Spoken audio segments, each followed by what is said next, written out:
Professor Arvind ji, जिनके दरवाजे पे हम सब लोग उपस्थित हैं और इनके सौजन्य से ही इस कार्यक्रम का आयोजन हो रहा है और इनकी पहल पर ही मेरी उपस्थिति भी हुई। इस कार्यक्रम के आयोजनकर्ता को जितना धन्यवाद दिया जाए कम है। आज सिर्फ हमारा देश ही नहीं, पूरी दुनिया खतरा में है। जिस तरह से प्रकृति में असंतुलन फैल रहा, हम लोग कभी सुनते थे कि अपने देश का कुछ हिस्सा जो साउथ का है वहाँ 47 डिग्री टेम्परेचर हो गया तो हम लोग परेशान हो जाते थे कि 47 डिग्री टेम्परेचर में कैसे लोग रहते हैं। उससे ज़्यादा तो हम लोग इस बार भी भुगते हैं। चुनाव का समय जब था, इतनी गर्मी चल रही थी कि गर्मी हुई, आती है गर्मी, थोड़ी बढ़ गई गर्मी, सिर्फ इतना ही भर से इसका संबंध नहीं है। जो स्थिति बन रही है धीरे धीरे, अब समझ लीजिए कि एक तरह से जीवों के अस्तित्व पर खतरा का संकट मंडरा रहा है। जिस स्वरूप में आज सृष्टि है, इस स्वरूप में सृष्टि आगे रह पाएगी कि नहीं रह पाएगी, यह चिंता का विषय है। हम लोग देखते ही हैं असंतुलन किस रूप में हुआ है, हो रहा है। पहले जब ठंडा पड़ता था जिस महीना में, उस महीना में अब गर्मी पड़ती है, और जिस महीना में गर्मी पड़नी चाहिए तब ठंडा होने लगता है। बरसात का समय भी पहले कब हुआ करता था, अब कब हो रहा है, और वर्षा भी कब कहाँ कितनी वर्षा हो जाए और कब कहाँ सुखाड़ की स्थिति बन जाए। यह जो असंतुलन की स्थिति है, यह बहुत ही खतरा की ओर इशारा कर रहा है।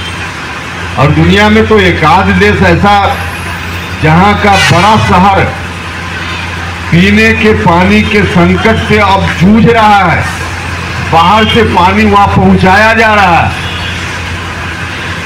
अपने यहाँ भी बहुत सारी जगह ऐसी है। अब देखते हैं जब वर्षा किसी साल कम होती है, वाटर लेवल नीचे जाने के कारण पहले तो हम लोगों के बीच जाते थे तो पानी के लिए लोग कहते थे कि एक चापाकल का इंतजाम कर दीजिए, पानी के पीने का संकट दूर हो जाए। वो भी जाता था, लेकिन आज तो गांव का गांव जब वाटर लेवल नीचे चला जाता है तो चापाकल का हैंडल जो का त्यों रहता है, पानी गायब हो जाता है। यह जो स्थिति है, पानी के बिना, जल के बिना जीवन की कल्पना ही नहीं की जा सकती। भोजन के बिना तो कुछ दिन हम रह ले सकते हैं, लेकिन पानी के बिना 24 घंटा भी रहना हो तो मुश्किल है। जल के बिना जीवन नहीं चल सकता। इस तरह का जो असंतुलन हो रहा है, पानी का इतना अभाव हो रहा है, प्रकृति में हर तरह से असंतुलन की स्थिति पैदा हो रही है। अब हम लोग तो मान लिया कि आज की पीढ़ी के लोग या थोड़ा अंतर एक दूसरे से उम्र में, यही लोग यहाँ हैं, लेकिन हम लोग जो यहाँ बैठे हुए हैं, हम लोग के बाद की पीढ़ी के लोग जब आएंगे, उनके लिए हम लोग किस तरह का वातावरण उनको सौंप कर जाएंगे, हम सब लोग यदि उसकी कल्पना करें तो कल्पना करके भी अंदर से मन हिल उठता है। यह तो हम लोगों की ड्यूटी है। हम सब लोग आज जिस रूप में हैं, जिस रूप में हमारा जीवन है, कोई एक परिवार के कारण या खुद के कारण इस रूप में हम नहीं हैं। इस स्थिति के लिए बहुत सारे लोगों का योगदान हुआ है। समाज का योगदान, प्रकृति का योगदान, हर तरह से बहुत सारे लोगों का योगदान होता है, तब जाकर कोई व्यक्ति इस अस्तित्व में खड़ा होता है। तो जिन जिन, चाहे पेड़ पौधा हो, समाज के लोग हो, दूसरे लोग, मिट्टी हो, पानी हो, हवा हो, सूरज हो, सबका योगदान, हमको इस रूप में खड़ा होने में सबने योगदान किया है। अब आगे आने वाली पीढ़ी के लिए हम क्या छोड़कर जाएंगे? हमारे पहले वालों ने हमारे लिए बहुत कुछ किया, तब आज इस रूप में हम हैं। अब आगे आने वाली पीढ़ी के लिए हम लोगों की ड्यूटी है कि हम लोग के पहले वाले लोगों ने हम लोगों के लिए किया, अब हम लोग आगे आने वाली पीढ़ी के लिए करें। अगर इस ड्यूटी का निर्वहन नहीं करेंगे तो हम लोग कृतज्ञ समझे जाएंगे। तो इस रूप में हम लोगों को सोचना चाहिए और प्रधानमंत्री जी ने सोचा है। प्रधानमंत्री जी का विजन इतना अच्छा विजन है, हमने उनके साथ काम किया है। उनका विजन इतना महत्व का विजन होता है, दूरदृष्टि उनके मन में इतनी होती है कि उनके साथ बैठिए, कुछ देर बोलते हैं तो लगता है कि और बोलते रहें। तो उनका जो विजन है, उनकी दृष्टि है, उसका परिणाम है कि पेड़ लगाने की ओर लोगों को प्रेरित करने की बात आज भारत की सरकार कर रही है, राज्य की सरकार कर रही है। लेकिन उनका यह कार्यक्रम तभी सफल होगा जब हम सब लोग मिलकर योगदान करें। और यह योजना तो सीधे लोगों से जुड़ी हुई योजना, पेड़ लगाना है, लेकिन पेड़ को लगा देना ही काफी नहीं है। पेड़ आगे कैसे सुरक्षित रहे, यह ज्यादा महत्वपूर्ण है। हम सब लोग अपने खेतों में भी जब पेड़ लगाते हैं तो पेड़ लगाने के पहले सोच लेते हैं कि कल बकरी न चढ़ जाए इसको, कोई जानवर न तोड़ दे इसको, पानी समय पर न मिले तो सूख जाएगा। तो इसका इंतजाम कैसे हो, पेड़ लगाने के पहले हम आप सोचते हैं। मतलब पेड़ लगाने के बाद उसकी सुरक्षा कैसे वो आगे बढ़े, विकसित हो, इसकी चिंता सरकारी कर्मचारी अधिकारियों के भरोसे नहीं हो सकती है। इसमें आम लोगों का योगदान बहुत ही जरूरी है। आम लोगों के योगदान के बिना यह संभव नहीं है। इसलिए यह जो अभियान है, जन अभियान का रूप इसको देना पड़ेगा। सरकारी अभियान भले शुरुआत कहीं से इसकी हुई, लेकिन इस अभियान को जन अभियान का रूप दिया जा सकेगा, तब जाकर यह अभियान सफल होगा। और यह अभियान सफल होगा तभी जाकर सृष्टि बचेगी। आगे आने वाले दिनों में जीव का, सभी जीवों का जीवन बच पाएगा, अन्यथा कोई उपाय नहीं दुनिया के सामने। इसलिए इसके महत्व को समझना चाहिए और हर व्यक्ति को समझना चाहिए।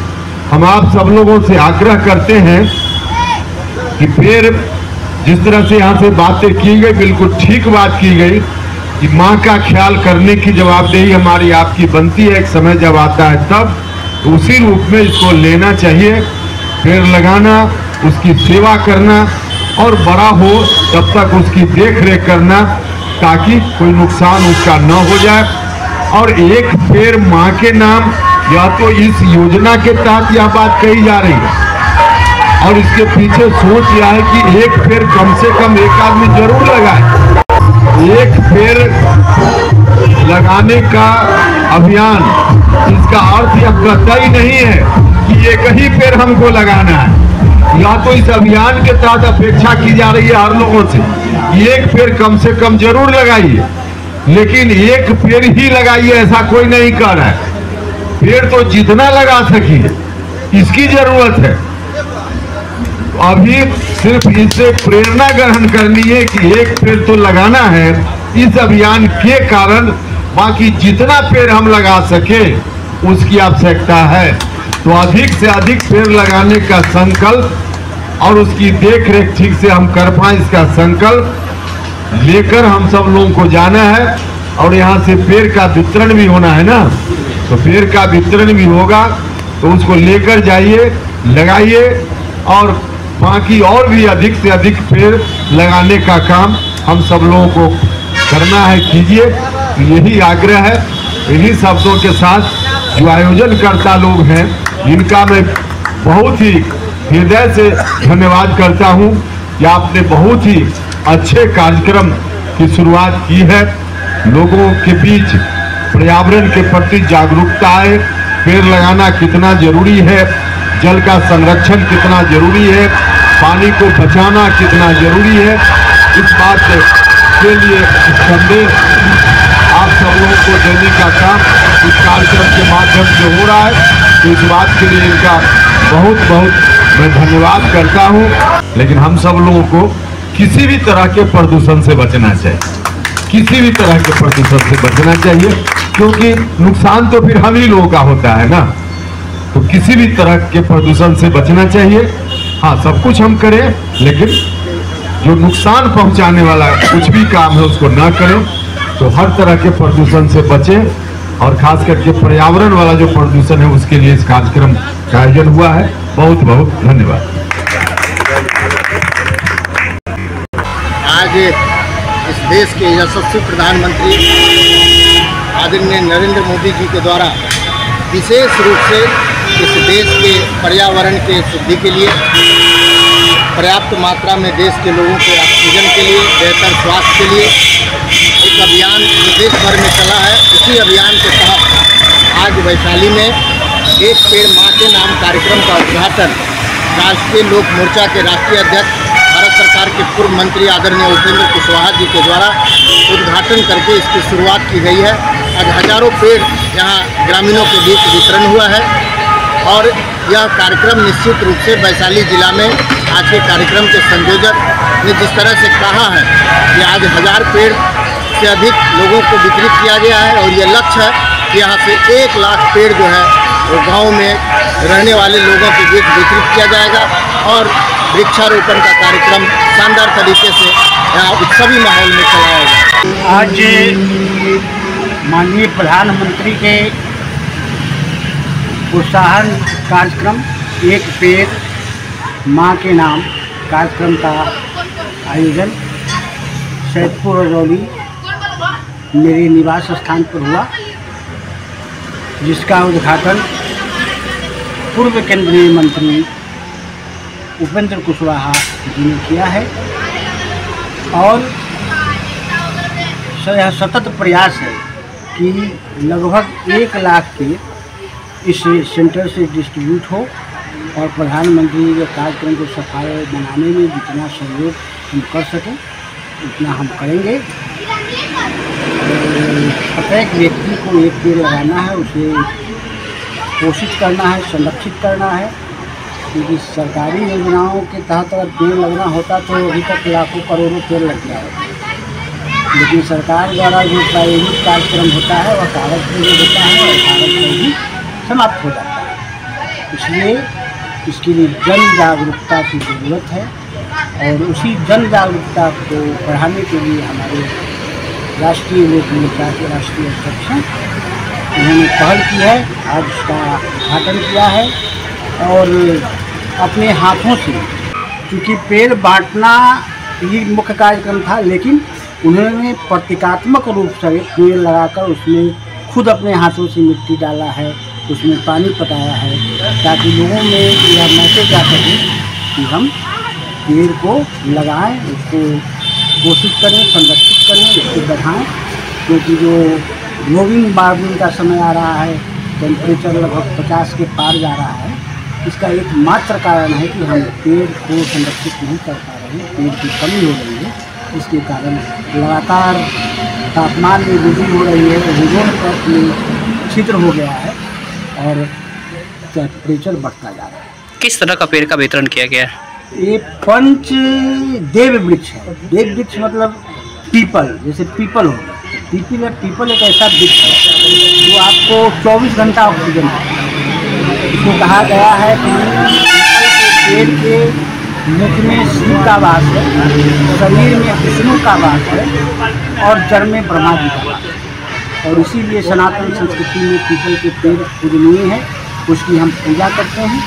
और इसी तरह नीम का पेड़ औषधीय गुणों से पूर्ण है, और आज तो देखने करते हैं प्रत्येक प्रोडक्ट में नीम, और जब आपके पास पूरा नीम भी रहेगा तो नीम का पेड़ ले जाइए, उसको लगाइए, उसको बढ़ाइए, और नीम के पेड़ का लाभ उठाइए। इसके बाद महुआ है, इसके बाद आपको जामुन का पेड़ है। जामुन का औषधीय गुण कितना है आप जानते ही हैं, देख के लोग करोड़ों कमा लिया। इसलिए सब जो है पंचदेव वृक्ष का वितरण यहाँ किया गया है। सब देव वृक्ष है और बहुत अच्छा कार्यक्रम रहा।